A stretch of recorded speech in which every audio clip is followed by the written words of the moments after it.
வணக்கம் ஃப்ரெண்ட்ஸ். இன்றைய சமையல் என்னன்னு பார்க்கலாம். முட்டை பொரியல்.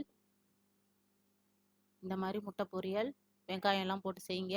ரசம், புளி ரசம். நெக்ஸ்ட் பார்த்தீங்கன்னா எண்ணெய் கத்திரிக்காய் வறுவல்,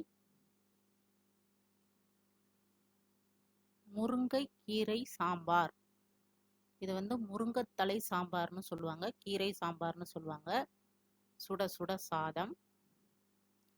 வாங்க நம்ம முருங்கைக்கீரை சாம்பார் வச்சு சாப்பிடலாம். எண்ணெய் கத்திரிக்காய் பெரட்டலையும் வச்சு அப்படியே முட்டை பொரியலையும் அழகா எடுத்து வச்சு சாப்பிடலாம். உங்களுக்கு இந்த வீடியோ பிடிச்சிருந்துச்சுன்னா லைக் பண்ணுங்க, ஷேர் பண்ணுங்க, கமெண்ட்ஸ் பண்ணுங்க. நெக்ஸ்ட் பார்க்கலாம். தேங்க்ஸ் ஃபார் வாட்சிங்.